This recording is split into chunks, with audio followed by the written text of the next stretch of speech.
Nous sommes en Papouasie-Nouvelle-Guinée. Ici, on estime que 500 000 familles vivent des produits du cocotier. Cet arbre de vie se trouve aujourd'hui menacé. Dans la région de Madang, une grave maladie se répand. Le syndrome de Bogia détruit les cocotiers ainsi que d'autres palmiers et certaines variétés de bananiers.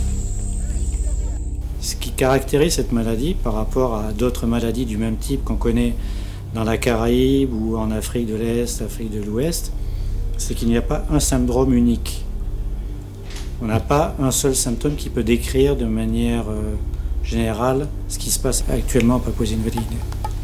La station de recherche Stewart du Cocoa Coconut Research Institute abrite la collection internationale de cocotiers pour la région Pacifique. Son rôle, conserver les variétés et produire des semences pour les agriculteurs. La maladie met en péril la collection. C'est l'état d'urgence chez les chercheurs et l'inquiétude chez les paysans.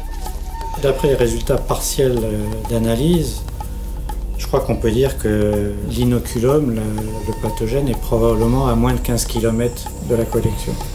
De jour en jour, les constatations des chercheurs locaux sont édifiantes. At the beginning, we observed only mature palms.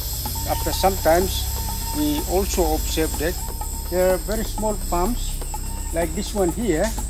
It's been affected by Bogia disease syndrome. As you can see, the symptoms in here, the crown has been reduced. Most lower leaves, lower rachis has died. Ça remet en cause en fait toute la stratégie de conservation du cocotier au niveau mondial, puisque la collection de Papouasie conserve les variétés pour l'ensemble de la région Pacifique. Le réseau Cogent fédère 39 pays producteurs de cocotiers et renforce les liens entre les équipes de chercheurs locaux du Sud et les institutions internationales. Dans le monde, il y a à peu près 12 millions d'hectares de cocotiers qui sont plantés et 10 millions d'agriculteurs et 10 millions de familles qui vivent au moins partiellement de la culture du cocotier. Quand il arrive un problème sur le cocotier, c'est vraiment souvent catastrophique au niveau social. Le syndrome de Bogia risque de s'étendre à l'échelle mondiale. Aussi, il est urgent de déplacer la collection menacée et accélérer les recherches sur la maladie. Au CIRAD, on a déterminé qu'une bactérie est en cause. Les phytoplasmes, en général, sont transmis par des insectes. C'est la grande famille des océnorynques et c'est connu vulgairement sous le nom de cicadelle, généralement. Les maladies à phytoplasme ne sont pas les plus faciles à résoudre parce qu'il y a cette composante insecte-vecteur, parce qu'on ne sait pas cultiver les phytoplasmes, et parce que dans ce cas-là, on a affaire quand même à une plante qui fait plus de 20 mètres de haut.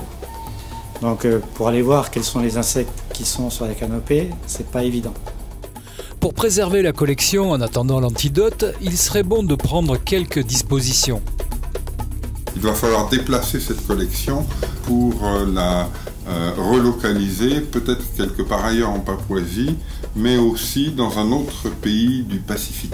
Il faudra faire intervenir des équipes de recherche multidisciplinaires avec des chercheurs de Papouasie-Nouvelle-Guinée, des chercheurs d'équipes probablement françaises du CIRAD, mais aussi australiennes, et enfin des chercheurs d'institutions internationales comme par exemple BioVersity.